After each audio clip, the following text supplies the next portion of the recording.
नमस्कार, मैं हूं कुलभास्कर ओझा और आज हमारे प्लेटफॉर्म पर चर्चा बिहार चुनाव की। चर्चा इसलिए कि महागठबंधन की चौथी बैठक हुई है और उस बैठक में सीएम का चेहरा कौन होगा तय नहीं हो पाया। और क्या क्या हुआ बैठक में? तेजस्वी के बगल में पिछली बार जो सहनी बैठे थे उनको खिसका क्यों दिया गया? बैठक में किसने कितनी सीटों की डिमांड की? बैठक में वाम दलों को कैसे समर्थन करने की बात कही गई? बहुत सारी चर्चाएं हुई और उन चर्चाओं का सार क्या निकलता है, इसी मुद्दे पर करेंगे न्यूज़ रूम में बात। मेरे साथ शालू हैं जो बिहार से ही आती हैं, वक्ता हैं जो एक्सपर्ट हैं पॉलिटिकल। तो पहले शालू के पास चलते हैं। शालू, महागठबंधन की चौथी बैठक हुई, सबसे बड़ा चेहरा तेजस्वी है।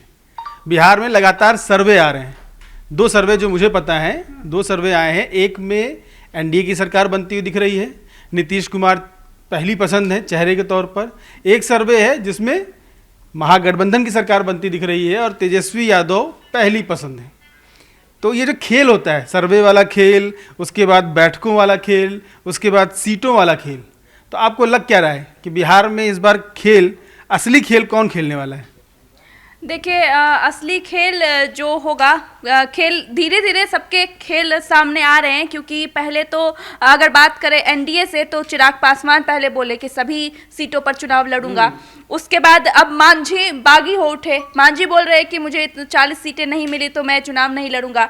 और नीतीश तो कोई दो राय नहीं है कि नीतीश जो है जेडीयू ज़्यादा सीटों पर चुनाव लड़ेंगी ही लड़ेगी, क्योंकि एक चेहरा है नीतीश कुमार। और नीतीश कुमार ने जो काम किया है इससे पहले, चाहे वो शिक्षा को लेकर हो, चाहे वो महिलाओं को आगे बढ़ाने को लेकर हो, ये तमाम मुद्दे रहे हैं जो नीतीश कुमार को पसंद किया जाता है वहाँ के लोगों के द्वारा। और महागठबंधन में तो झगड़ा जो बोलेंगे वो चल ही रहा है, वो वहाँ पर लगातार बैठक पे बैठक हो रही है महागठबंधन में। लेकिन जो है कोई जो है तोड़ सामने नहीं आ रहा है कि कौन कितने सीटों पर चुनाव लड़ेगा। कांग्रेस अपने बात पर अड़ी हुई है, आरजेडी अपने बात पर अड़ी हुई है। लेकिन ये बात सही है कि आरजेडी लड़ेगी तो हमेशा ज़्यादा सीटों पर ही चुनाव लड़ेगी। और आम आदमी पार्टी की नई नई एंट्री हुई है बिहार में, वो बोल चुके हैं कि मैं जो है गठबंधन से, इंडिया गठबंधन से अपना सारा नाता तोड़ता हूं और मैं अकेले जो है कुछ यात्रा वो निकालने वाली है। तो अरविंद केजरीवाल का चेहरा तो मुझे नहीं लगता ज़्यादा नज़र आएगा बिहार चुनाव में। जहाँ तक कुछ जो बड़े लोग हैं जो अब सामने आएंगे, जैसे प्रशांत किशोर हुए, उस पर जनता थोड़ा बहुत विश्वास दिखा सकती है, पर ये नहीं कहेंगे कि बहुत ज़्यादा विश्वास दिखाएगी। चिराग पासवान को लोग पसंद कर रहे हैं, जो युवा है वहाँ के युवा वोटर्स उसको पसंद कर रहे हैं। नीतीश कुमार जो एक चेहरे के रूप में बोलेंगे, अगर इन सब चीज़ों से दूर देखा जाए, काम काज को जो पहले उन्होंने किया है उससे अगर हट के देखा जाए तो नीतीश कुमार को जो है उनके काम पे वोट मिल सकता है। लेकिन अभी जो उनकी कुछ तबीयत को लेकर बातें चल रही है, अफवाहें चल रही है, उनके कुछ कुछ वीडियोस सामने आ जाते हैं तो वो थोड़ा मायूस करते हैं नीतीश कुमार की तरफ से। तो कुछ इस तरीके से खेल बन सकता है बिहार में। हालांकि मैं सर्वे देख रही थी, कुछ कुछ सर्वे जैसा कि आपने बताया, तो वहाँ पर जो मेन चेहरा नज़र आ रहा है वो तेजस्वी और नीतीश ही नज़र आ रहे हैं। जो मेन चेहरे जो इस बार चुनाव में जो बोलेंगे फेस कौन सा होगा, तो ये दो फेस हो सकते हैं। मतलब ये इनको अभी भी नीतीश पे भरोसा है। वैसे नीतीश, जहाँ तक मेरा अनुमान है, जितनी मेरी समझ है, 2025 में मुख्यमंत्री तो नहीं बनने वाले। वैसे मुख्यमंत्री नहीं बनेंगे, लेकिन लोगों का जो भरोसा है, जो क्योंकि और कोई ऑप्शंस नहीं है लोगों के पास। बीजेपी जो है अपनी तरफ से वो श्योर नहीं कर रही है कि आखिर कौन चेहरा होगा वहाँ पे चुनाव लड़ने के लिए। बीजेपी का एक ही चेहरा है, पीएम मोदी, तो इसे उसके उन्हीं के नाम पर चुनाव लड़ा जाएगा। वैसे मैं जानकारी दे दूं कि बैठक में आरजेडी से तेजस्वी प्रसाद यादव, अब्दुल बारी सिद्दीकी, संजय यादव, आलोक मेहता, रणविजय साहू, कांग्रेस से प्रदेश अध्यक्ष राजेश राम, प्रभारी कृष्णा अल्लाह बरू, विधायक दल के नेता शकील, और मेरे मोबाइल में कुछ दिक्कत हो गई, वो आगे मैं आपको देख के बताऊंगा। लेकिन सबसे दिलचस्प बात, ये जानकारी मैं इसलिए दे रहा था आपको कि पिछली बार जो बैठक हुई उसमें तेजस्वी के बगल में बैठे थे मुकेश सहनी, और इस बार वो जगह कांग्रेस ने हथिया ली। तो क्या ये जो सिटिंग सिस्टम था इसने भी कोई संदेश दिया है? क्या ओवैसी, क्या पासवान जी की आरएलजेपी जो चाचा हैं पशुपति पारस जी, उनके साथ भी गठबंधन करने की चर्चाएं हुई? क्या होगी रणनीति इंडिया गठबंधन की बिहार चुनाव को जीतने के लिए? हमारे साथ शैलेंद्र जी हैं, बिहार से ही आते हैं और बिहार की राजनीति को बहुत अच्छे से समझते हैं और उसका विश्लेषण करते हैं। बैठकों का दौर जारी है। चिराग ने कहा 243 सीट, नीतीश के 100 से 110 सीटों पर दावा ठोकने वाले हैं। यहाँ इस बैठक में कहा गया है कि किस किस पार्टी को किस किस सीट पर चुनाव लड़ना है, इसका ब्यौरा अगली बैठक में लेकर आएँ। इस दौरान तेजस्वी के बगल में कांग्रेस आ जाती है, जहाँ पहले कोई और था। तो ये सब संदेश, सियासी संदेश क्या है भाई? चिराग 243 सीट पर लड़े, ये संभव है नहीं, सबको पता है। वैसे ही तेजस्वी के बगल में कांग्रेस को बैठाकर क्या संदेश दिया गया? ये अलग अलग संदेश क्या है? नहीं, तेजस्वी के बगल में कांग्रेस के जो प्रदेश अध्यक्ष हैं राजेश राम, उनके बैठने का मतलब संदेश सिर्फ एक ही मुझे समझ में आता है। आप महागठबंधन में देखिए, आरजेडी के बाद सबसे ज़्यादा सीटों पर कौन चुनाव लड़ने जा रहा है? कांग्रेस होगी। तो कांग्रेस होगी तो उनके बगल में बैठे हुए हैं। पिछली बार ये था कि मुकेश सहनी, क्योंकि मुकेश सहनी तो पहले एनडीए का भी हिस्सा थे, छिटक के आए थे, तो उनको थोड़ी तरजीह अभी भी दी जा रही है, ऐसा नहीं है। लेकिन दूसरी सबसे बड़ी पार्टी कांग्रेस होगी। चुनाव की सीटों के लिहाज से देखें तो इसलिए है। तो ये एक सीधा मैसेज है, इसमें ज़्यादा कुछ मुझे नहीं लगता कि बहुत ज़्यादा इसमें मैसेज है। रही बात, दावे तो सब कर रहे हैं, जीतन राम मांझी कुछ उधर मांग रहे हैं, ये दोनों गठबंधन में ये चीज़ें चल रही है। सब जिसको जितनी मर्जी सीटें बोल रहा है कि मुझे हमें इतने सीटें चाहिए, लेकिन सबको मालूम है कि सीटें मिलनी नहीं है उतनी। ये तो चुनाव के पहले एक दूसरे पर दबाव बनाने की एक रणनीति होती है कि हम बारगेन कर सकें। ये सब कोई करता है, ये चलेगा, ये तब तक चलेगा जब तक सीटें फाइनल नहीं हो जाती है। तो अभी ये सिलसिला भी और तेज होगा अभी, और उसके बाद तब आप फिर जा कर के फाइनली बड़े नेता बैठेंगे, मिल बैठ के चीज़ें डील होगी उसमें। अब एक आदमी, अब किसी पार्टी को सीट अगर कम मिलता है तो उसे कुछ दूसरा फ़ायदा मिलेगा। ये डील इसी तरह से होती है, और तब जा कर के जब ये तभी होती है जब बड़े नेता बैठते हैं। बड़े नेता बैठेंगे तो ये चीज़ें फाइनल होगी। अभी तो सिलसिला शुरू हुआ है, अभी देखिए थोड़ी तो और गरमाएगा मामला। वैसे मैं आपको रोकना चाहूँगा, बैठने की बात की चर्चा आपने की, जिक्र किया, तो दिमाग में कल आया, कल लालू प्रसाद यादव बैठे हुए थे दरबार में, और जितने लोग मिलने गए उनके पास, उनमें से किसी को उन्होंने ऐसे भी नहीं कहा खुश रहो, अच्छा है, कैसे हो, बढ़िया हो। पैर फैला के टेबल पे आराम से राजा की तरह बैठे रहे, जिस पर कई लोगों ने सवाल उठाए कि इसी अप्रोच की वजह से बिहार बर्बाद हुआ। तो बड़े नेता बैठेंगे तो क्या होगा? कुछ बर्बादी होगी या कुछ निकल के आएगा? नहीं, देखिए लालू यादव का अप्रोच नहीं है। देखिए ये आप पॉलिटिकल लीडर्स की बात करें, बहुत सारे बड़े नेताओं को आप देखेंगे, उनका यही अप्रोच होता है, यही उनका एटीट्यूड होता है। लोग आप देखेंगे वो चलते जा रहे हैं, लोग उनके पैर छूते जा रहे हैं, किसी को वो हाँ ना कुछ बोलते नहीं हैं, इसलिए कि कोई, मुझे लगता है बहुत ज़्यादा ही लोग पैर छूने के लिए बेचैन रहते हैं, इसलिए भी। दूसरी चीज़ यह है कि लालू यादव कोई पहली बार तो ऐसा कर नहीं रहे हैं। अब कितने लोगों को आशीर्वाद देते फिरेंगे? जब वो रास्ते चल रहे हैं, पता चला कि 100-200 लोग उनका पैर छूने के लिए जहाँ जा रहे हैं, पैर छूने वाले लाइन लगाए हुए हैं, तो अब कितने को आशीर्वाद रुक के देते रहेंगे? पता चला कि पूरा दिन आशीर्वाद देने में निकल गया। तो जहाँ भीड़ ज़्यादा होती है वहाँ इस तरह की चीज़ें। लेकिन ये हम सिर्फ लालू यादव की बात नहीं करें, सभी दलों में बहुत सारे ऐसे नेता हैं जिनका तौर तरीका इस तरह से मिलता जुलता। मैं पूछ रहा हूँ कि आपने कहा बड़े नेता बैठेंगे तो बैठने में अड़ जाएंगे, लालू की तरह अड़ जाएंगे तो क्या समीकरण बनेंगे? फ्लेक्सिबल रहेंगे तो समीकरण क्या होंगे? मेरा सवाल ये था। नहीं, हर किसी को फ्लेक्सिबल रहना पड़ेगा। सबको मालूम है कि बिना फ्लेक्सिबल हुए बिना तो कोई डील होगी नहीं। तो ये फ्लेक्सिबल नहीं रहेंगे तो फिर जैसे मुकेश सहनी उधर से इधर आए, फिर इधर से उधर जाएंगे, ऐसी संभावनाएं आपको नजर आ रही है? नहीं, बिल्कुल होगी। वो तो चुनाव जब एकदम लास्ट मोमेंट पर आएगा तो इस तरह की चीज़ें आपको देखने को मिल सकती है। ये आज के चुनाव के लिए बड़ा सहज घटना है ये। इसमें होता नहीं है। अब जो छोटे छोटे दल होते हैं, तो जो कौन से दल लग रहे हैं आपको जो इधर से उधर खिसक सकते हैं? नहीं, अभी तो बताना मुश्किल है। ये दोनों ही गठबंधन की सीटें जब तय हो जाएंगी, अब किसको क्या मिलता है उसके बाद पता चलेगा आपको। अगर कई बार ये होता है कि प्रॉक्सी की तरह भी काम करते हैं, शामिल नहीं हुए महागठबंधन में, लेकिन उसका सपोर्ट हमको हासिल है और उसके लिए काम कर रहे हैं। तो किसी एक कैंडिडेट को हराना है, किसी कैंडिडेट को जिताना है, तो इस तरह से काम होता है। वो तब पता चलेगा जब सीटों का फाइनल डिसीजन हो जाएगा कि भाई किसको कितना मिला, कौन कहाँ से लड़ रहा है, तब ये कुल चीजें- मिलाकर इस बैठक का कोई कंक्लूजन निकल के नहीं आ रहा। नहीं, एक बैठक में कंक्लूजन किसी गठबंधन चौथी में बैठक थी, नहीं। एक नहीं। हाँ, चौथी बैठक थी। चौथी बैठक में असल मसला ये था कि यहाँ आज भी मुख्यमंत्री के चेहरे की घोषणा नहीं की गई उसमें। हालांकि किसी को इसमें, मुझे तो कम से कम 1% भी इसमें कोई शक सुबह की गुंजाइश नहीं है कि महागठबंधन में मुख्यमंत्री का चेहरा कौन होगा। वो तेजस्वी यादव होंगे। वैसे एक नेताजी का बयान आया है कि जब चेयरमैन वो है पूरे गठबंधन के, तो चेहरा कौन होगा पूछने की जरूरत क्या है। नहीं, ठीक है, कई बार जो चेयरमैन होते हैं वो ना भी बनते हैं, लेकिन तेजस्वी यादव को महागठबंधन से आप हटा दीजिए तो फिर बाकी जितने सारे लोग हैं उनको सीटों के लाले पड़ जाएंगे। तो तेजस्वी यादव के उम्मीदवारी को कोई चुनौती नहीं है। अब कांग्रेस के जो प्रभारी हैं, समझे कृष्णा, अब वो जो भी बात कह रहे हैं, कर रहे हैं, या इस पे एक तरह का सस्पेंस बना के रखने की अंडरस्टैंडिंग भी होगी। मुझे तो लग रहा है कि थोड़ी अंडरस्टैंडिंग जैसी चीज़ है कि भाई चलो भाई अभी कुछ नहीं बोलेंगे, इसको रखते हैं थोड़ा सस्पेंस बना कर। वो इसलिए कर रहे हैं कि उनको कांग्रेस को ज़्यादा, देखिए पिछले चुनाव में देखिए आरजेडी ने कांग्रेस को 70 सीटें दी थी, 70 में से 19 पे कांग्रेस जीत पाई मात्र।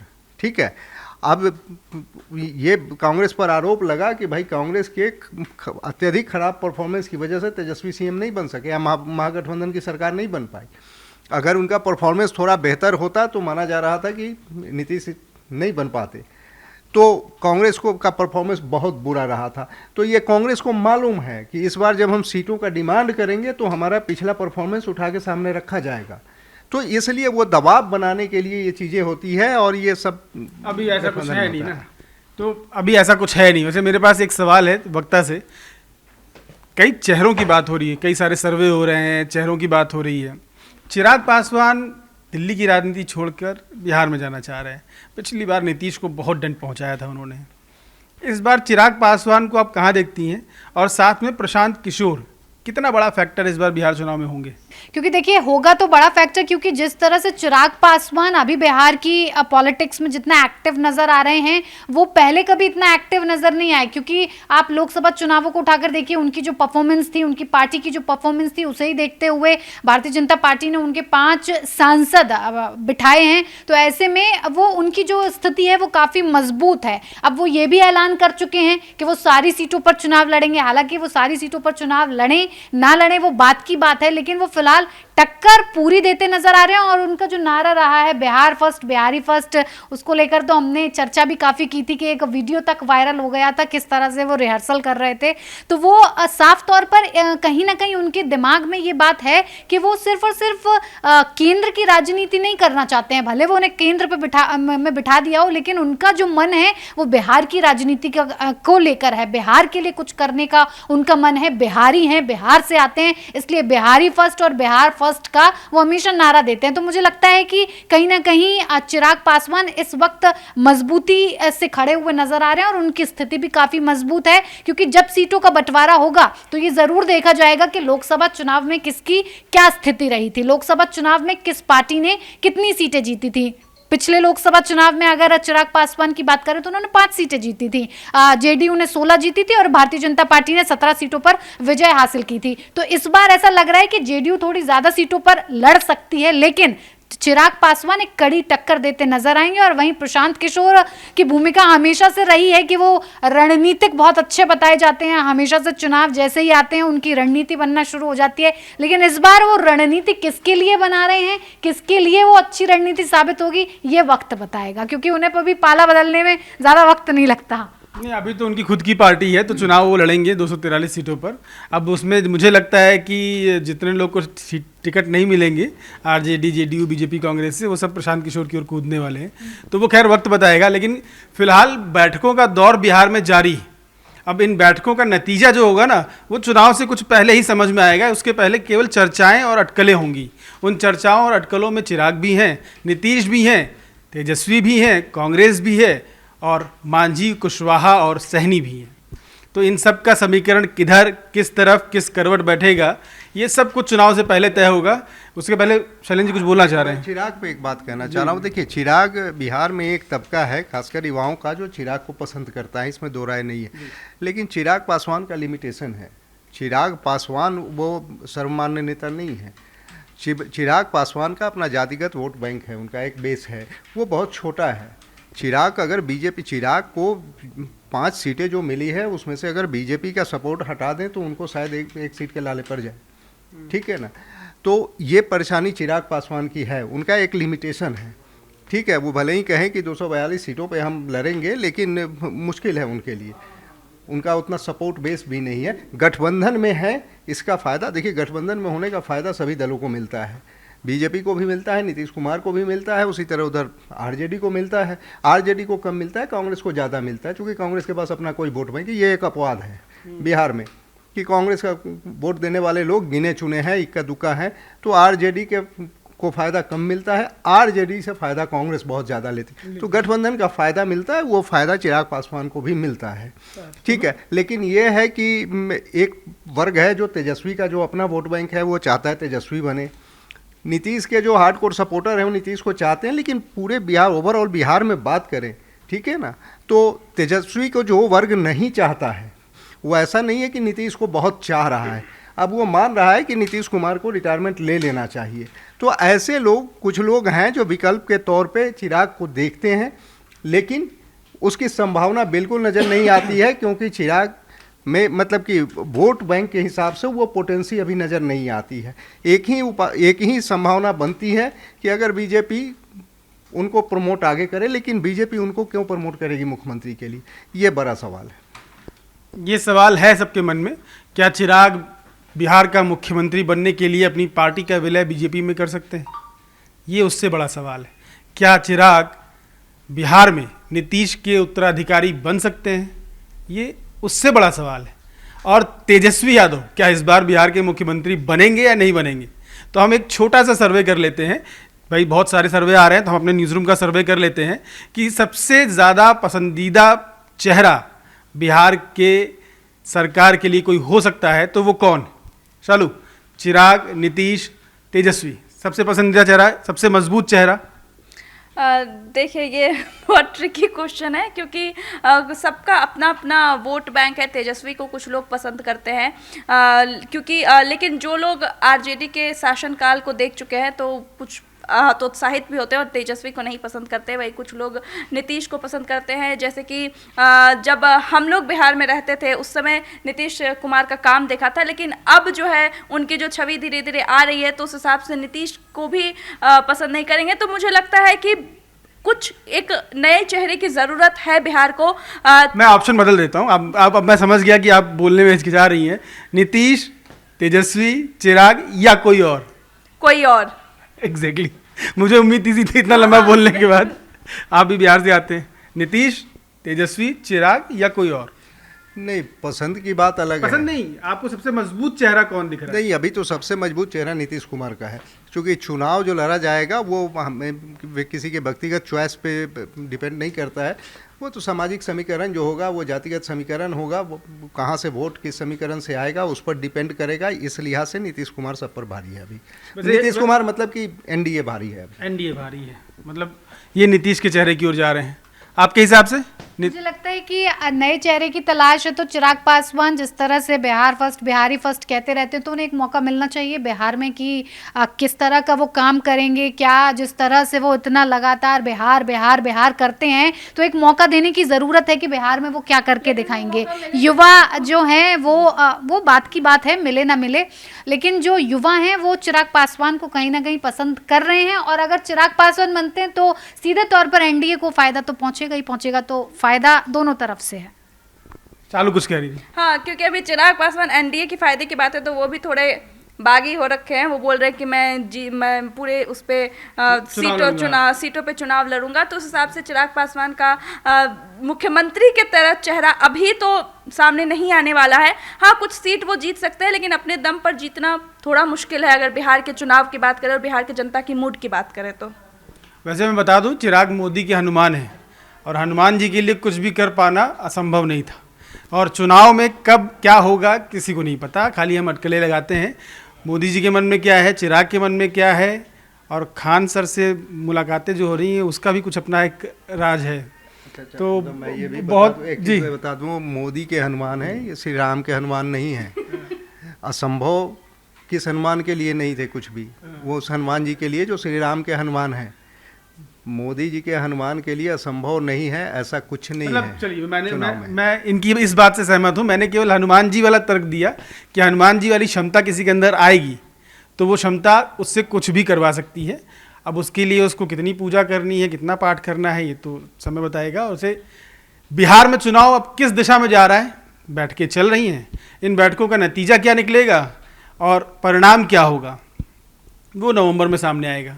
लेकिन अभी जो राजनीति चल रही है, जो चालें चली जा रही हैं, उसका परिणाम अभी फिलहाल क्या दिख रहा है, सोचिए और अपनी राय हमें कमेंट करके भेजिए।